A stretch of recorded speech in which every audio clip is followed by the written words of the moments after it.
Hello guys, welcome back to another new mini vlog. তো আজকে আমরা বানাবো কাঁচকলার একটা নিরামিষ রেসিপি। এই রেসিপিটা কিভাবে বানালাম চলো দেখে নেওয়া যাক। তো ফার্স্টে কাঁচকলাগুলো সেদ্ধ করে খোসাগুলো ছাড়িয়ে নেব। সব কাঁচকলাগুলো ছাড়ানো কমপ্লিট। এবারে সব কাঁচকলাগুলো হাতার সাহায্যে একটু করে চেপটে দেব। একে একে সব কাঁচকলাগুলোতে শেপ দেওয়া কমপ্লিট।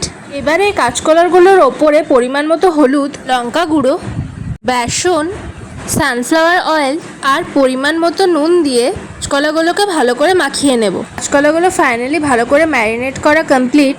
এবারে মিক্সারের মধ্যে পরিমাণ মতো টমেটো, জিরে গুঁড়ো, ধনে গুঁড়ো, কাঁচা লঙ্কা, আদা, হলুদ গুঁড়ো আর সামান্য পরিমাণ জল দিয়ে সব কিছু মিক্সিতে গ্রাইন্ড করে একটা পেস্ট বানিয়ে নেব।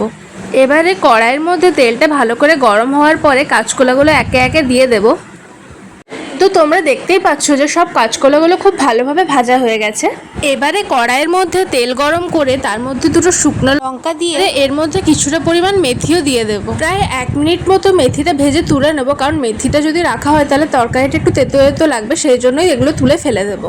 এবারে আমরা এর মধ্যে মশলার পেস্টটা দিয়ে মশলাটা তেলের মধ্যে ভালো করে নেড়ে এর মধ্যে একটু শুকনো লঙ্কা গুঁড়ো আর পরিমাণ মতো লবণ দিয়ে দেবো। মশলাটা ভালো করে কষার পর অল্প একটু চিনিও দিয়ে দেব। মশলাটা ভালো করে কষানো হয়ে গেলে এর মধ্যে পরিমাণ মতো জলও দিয়ে দেব। ঝোলটা 5-10 মিনিট ফোটার পর এর মধ্যে কাঁচকলাগুলো একে একে সব দিয়ে দেব। এবারে কসুরি মেথি নিয়ে হাত দিয়ে এভাবে ভালো করে গুঁড়ো করে তরকারির মধ্যে দিয়ে দেব।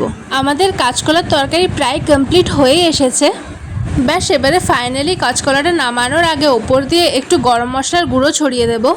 সো তোমরা দেখতেই পাচ্ছ ফাইনালি আমাদের কাঁচকলার নিরামিষ নিউ রেসিপি একদম রেডি, আর দেখতেও কত ডিলিশিয়াস লাগছে, আর এটা খেতেও দারুণ হয়েছিল। তোমরাও এটা বাড়িতে ট্রাই করতে পারো। ট্রাই করলে অবশ্যই কমেন্টে জানাবে কেমন লাগলো। তো দেখা হচ্ছে পরের ভ্লগ।